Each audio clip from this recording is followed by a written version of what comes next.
Tenerife, avec sa superficie de 2054 km², Tenerife est la plus grande île de l'archipel des Canaries. En plein centre de l'île se trouve le volcan Teide, qui s'élève à une hauteur de 3718 mètres. Il représente dès lors le symbole de Tenerife. Cette île volcanique jouit d'un climat doux et stable.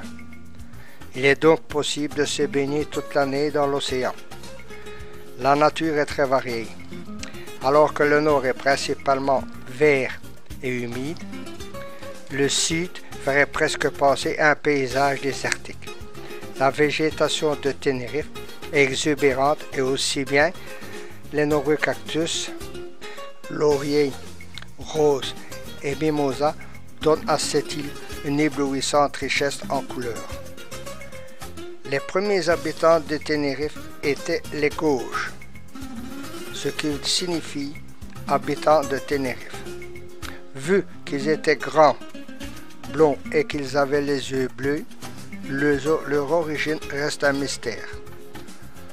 Pendant le XVe siècle, les conquérants espagnols tombèrent sur ces aborigènes qui vivaient encore comme à l'âge de pierre et qui ne connaissaient rien ni à la civilisation ni au métal. Par contre, ces habitants indigènes appliquaient une technique qui n'était pas connue qu'en Égypte. Ils embaumèrent leurs défunts. Bien que les Gauges ne subissaient pas le racisme et qu'ils collaboraient même à la construction et à l'évolution de l'île.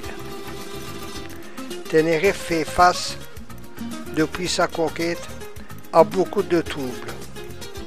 Un peu plus tard, le mélange des peuples s'accentue et la population actuelle a du sang gauche, normand, portugais, britannique, africain, berbère et surtout espagnol. Il s'agit donc d'un mélange hétéroclite réussi. Très peu d'autres peuples méridionaux sont si méticuleux, joyeux, hospitaliers et dotés de talents artistiques.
Dans le fond, à droite, vous avez Los Americanos et à gauche, vous avez Los Cristianos.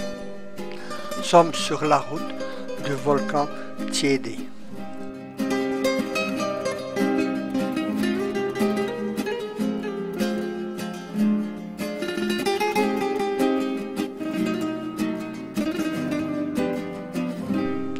Et voici un ancien habitant à gauche.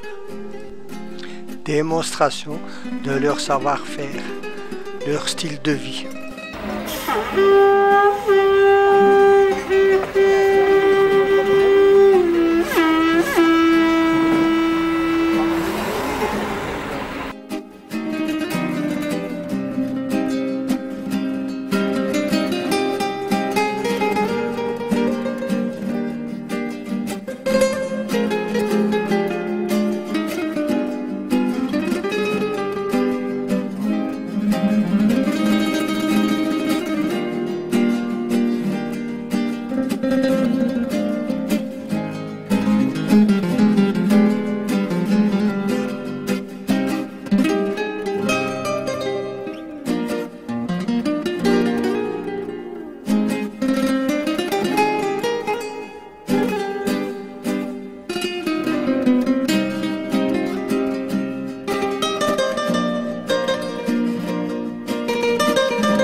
Sont dans le parc national.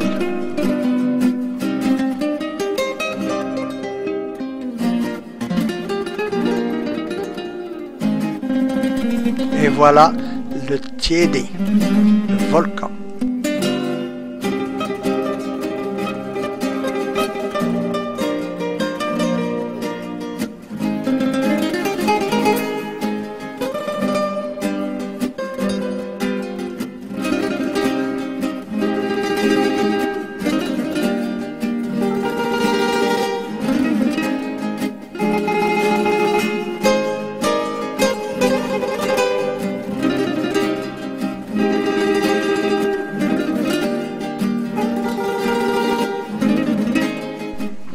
Redescendons vers la plaine, nous allons voir les panoramas et les pins.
En face, vous avez l'île de La Gomera.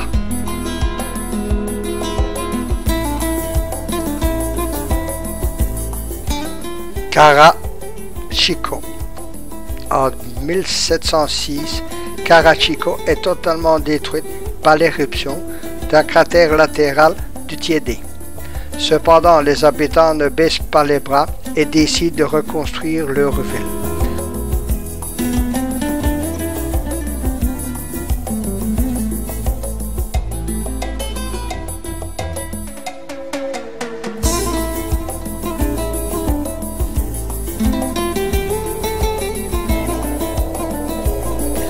Pueblo Chico, parc miniature. Vous pourrez y admirer les versions miniatures d'églises historiques, de cathédrales, de palais d'habitation patricienne, le port de Santa Cruz, l'aéroport Reina Sofia, ainsi que des tableaux historiques.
en route.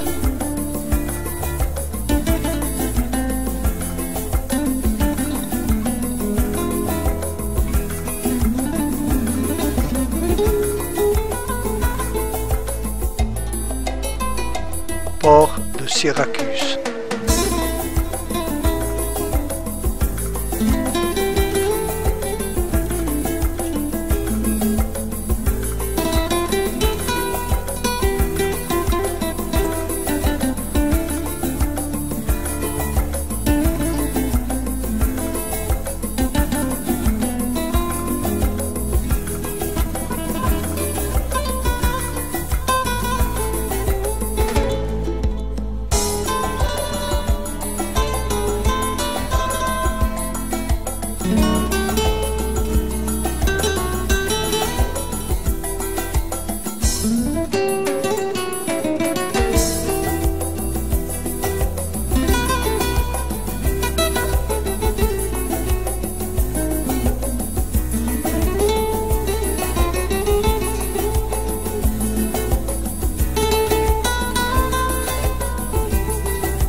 Lanzarote.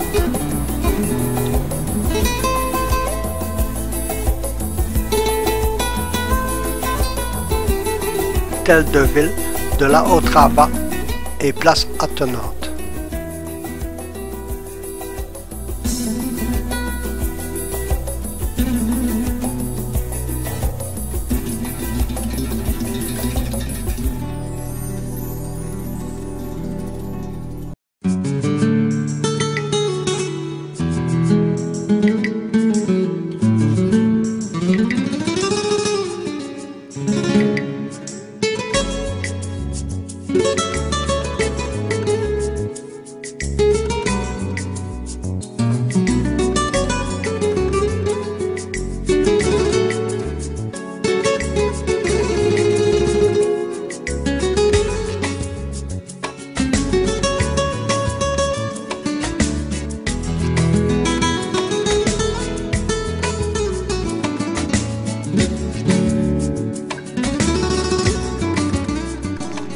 La Otrava, ville bourgeoise de l'île, au creux d'une vallée du même nom. La Otrava vaut vraiment le détour, car l'architecture typique des îles Canaries est omniprésente. Les magnifiques balcons travaillés à la main constituent une attraction à eux seuls. Ne manquez pas non plus la vallée d'Otrava et aussi, en outre, la dentelle et la broderie sont deux autres spécialités de cette ville.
Puerto de la Cruz. Dans ce petit hameau de pêcheurs, jadis une grande ville portuaire, le tourisme s'est mis à fleurir à la fin du XVIIIe siècle. Grâce à ses agréables petites rues pétonnières et à ses délicieux restaurants de poissons, le centre de Puerto de la Cruz est très agréable. Le long du circuit pédestre se trouve le lago Martínez, un énorme complexe de piscines construit dans les années 70 par l'artiste des îles Canaries, César Marique. Cette ville abrite également le plus grand jardin botanique de l'île et juste à l'extérieur du centre se situe le très célèbre parc animalier Loro Parque.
Candelaria.